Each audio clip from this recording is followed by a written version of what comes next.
के दिन एक हिंदू व्यक्ति सूर्या चौहान की जो हत्या कर दी जाती है, ऐसा देखते हैं। देखिए, बकरीद के दिन जिस तरह से हत्या किया है कि कुर्बानी ना देखने की वजह से, मैं कहूंगी ये बड़ा दुर्भाग्य है कि इस तरह से हम दुर्घटना देख पा रहे हैं।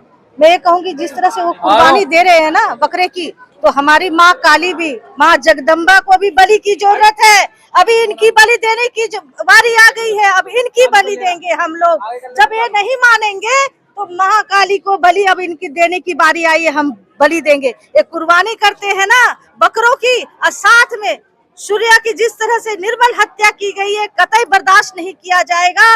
पूरा देश इससे दुखी है, देश नहीं पूरे विदेश से फोन आ रहा है। तो अब जो है, अब हमें जागने की जरूरत है, कटेंगे नहीं काटने की जरूरत है। बहुत हो चुका, हमारे हिंदू बच्चे बहुत इस तरह से काटे जा रहे हैं। अब हम बर्दाश्त नहीं करेंगे, कतई बर्दाश्त नहीं करेंगे।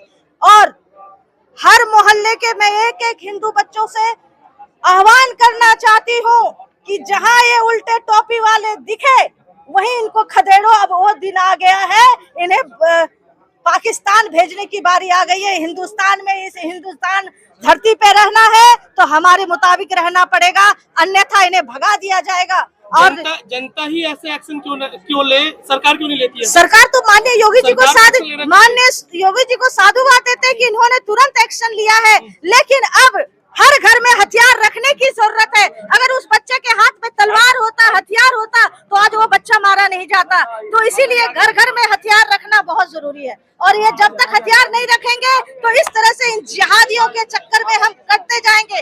अब मैं हम लोगों को सबको संकल्प लेना है, कटेंगे नहीं काटेंगे, कटेंगे नहीं काटेंगे, ये संकल्प लेना जरूरी है।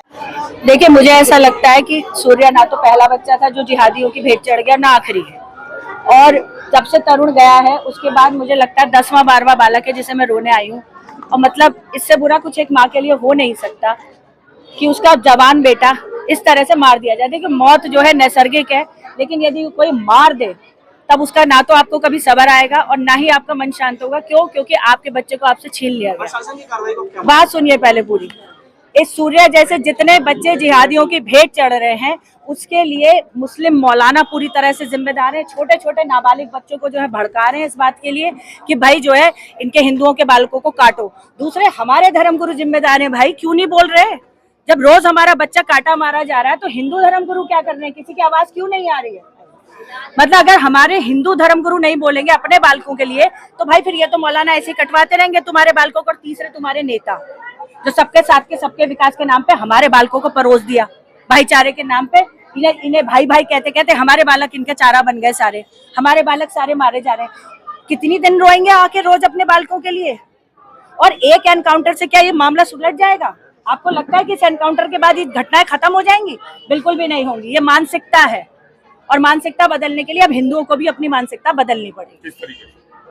देखिए, हम तो देखो माओ के साथ अब काम कर रहे हैं, बिल्कुल स्पष्टता से आपको बता रहे हैं। महाकाली वाहिनी हमने बनाई इसीलिए है कि माएँ अपने बालकों को सब सिखाना शुरू करें कि मुल्ला लड़का हो लड़की हो उससे बात करनी ही नहीं है, उसके पास जाना ही नहीं है।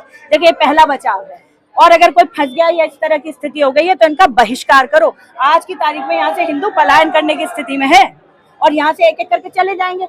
अपने घर के बराबर वाला घर किसी भी कीमत पे मुल्लों को दो मत, चाहे कुछ भी हो जाए, चाहे मरना पड़े चाहे मारना पड़े, जहाँ जरूरत पड़े हमें बुलाओ भैया। और काय के लिए माए इसलिए है कि 9-9 महीने पेट में बच्चे को रख के फिर जो है उसकी चिता सजाती रहे। और इनके की तरह 12-12 बच्चे पैदा कर रखे हैं इन्होंने। इनका क्या? इनका तो कुछ भी नहीं। तो भाई देखो, उठ जाओ अब। और अब इसमें कुछ और आदमी नहीं कर पाएंगे, औरतों को निकल के अपने बालक खुद बचाने पड़ेंगे।